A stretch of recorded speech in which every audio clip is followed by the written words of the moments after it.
ನೇಂದ್ರ ಬಾಳೆಹಣ್ಣಿಂದ ಮಾಡುವಂತಹ ಪಳಂಪೋಳಿ ಅಂತ ಈ ಒಂದು ಬಜ್ಜಿ ಹೆಸರು. ಇದನ್ನು ತುಂಬ ಈಸಿಯಾಗಿ ಮಾಡ್ಬೋದು, ಹಾಗೆಯೇ ತುಂಬ ರುಚಿಯಾಗಿರುತ್ತೆ. ಇದೊಂದು ಕೇರಳ ಡಿಶ್. ಇದನ್ನು ಮಾಡಲಿಕ್ಕೆ ಈಗ ನಾನು 2 ನೇಂದ್ರ ಬಾಳೆಹಣ್ಣನ್ನ ತೊಗೊಂಡಿದ್ದೀನಿ.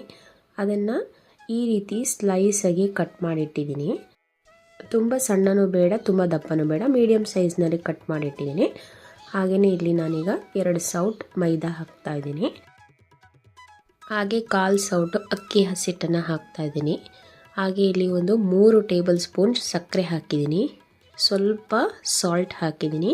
ಹಾಗೆ ಸ್ವಲ್ಪ ಅರಿಶಿನ ಪುಡಿಯನ್ನು ಹಾಕಿದ್ದೀನಿ. ಹಾಗೆ ಚಿಟಿಕೆಯಷ್ಟು ಸೋಡಾ ಹಾಕಿದ್ದೀನಿ. ಮತ್ತು ಇಲ್ಲಿ ನೀರನ್ನು ಹಾಕಿ ಚೆನ್ನಾಗಿ ಇದನ್ನು ಮಿಕ್ಸ್ ಮಾಡ್ತಾಯಿದ್ದೀನಿ.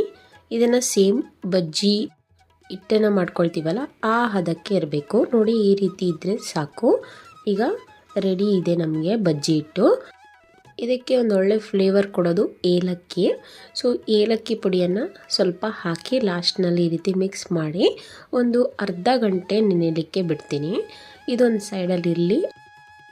ಈಗ ಈ ಪಳಂಪೋಳಿಗಳನ್ನೆಲ್ಲನೂ ನಾವು ಎಣ್ಣೆಯಲ್ಲಿ ಕರಿಬೇಕು. ಅದಕ್ಕೆ ಒಂದು ಬಾಣಲಿಗೆ ಸ್ವಲ್ಪ ಎಣ್ಣೆ ಹಾಕ್ತಾಯಿದ್ದೀನಿ. ಎಣ್ಣೆ ಮೀಡಿಯಮ್ ಫ್ಲೇಮ್ನಲ್ಲೇ ಕಾಯ್ದಿರಲಿ. ಹೀಗೆ ಒಂದೊಂದಾಗಿ ಬಿಟ್ಟು ಬೇಯಿಸ್ಕೊಳ್ಬೇಕು. ಅಕ್ಕಿ ಹಿಟ್ಟು ಹಾಕಿರೋದ್ರಿಂದ ಮೇಲ್ಗಡೆ ಗರಿ ಗರಿಯಾಗಿರುತ್ತೆ, ಹಾಗೆ ಒಳಗಡೆ ತುಂಬ ಸಾಫ್ಟಾಗಿರುತ್ತೆ. ಸೊ ಈ ರೀತಿ 2 ಸೈಡು ಬೇಯಿಸ್ಕೋಬೇಕು.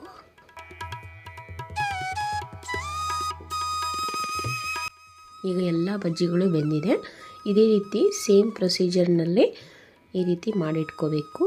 ಈಗ ನಮ್ಮ ರುಚಿಯಾದ ಪಳಂಪೋಳಿ ರೆಡಿಯಾಗಿದೆ.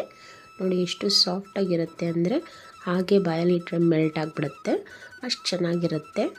ಇದನ್ನು ಕೇರಳದಲ್ಲಿ ಸ್ನ್ಯಾಕ್ಸ್ಗಳಿಗೆ ಬಹಳ ಫೇಮಸ್ ಇದು. ಸೊ ಈ ರುಚಿಯಾದ ಪಳಂಪೋಳಿಯನ್ನು ನೀವು ಮನೆಯಲ್ಲಿ ಒಂದು ಸರಿ ಟ್ರೈ ಮಾಡಿ, ಚೆನ್ನಾಗಿ ಬರುತ್ತೆ. ಚೆನ್ನಾಗಿ ಬಂದರೆ ನನ್ನ ಚಾನಲ್ನ ಸಬ್ಸ್ಕ್ರೈಬ್ ಆಗೋದನ್ನ ಮಾತ್ರ ಮರಿಬೇಡಿ. ಹಾಗೆ ನಿಮಗೆ ಈ ವಿಡಿಯೋ ಇಷ್ಟ ಆಗಿದ್ದರೆ ಲೈಕ್ ಮಾಡಿ, ಶೇರ್ ಮಾಡಿ ನಿಮ್ಮ ಫ್ಯಾಮಿಲಿ ಆ್ಯಂಡ್ ಫ್ರೆಂಡ್ಸ್ ಜೊತೆಗೆ. Thank you so much.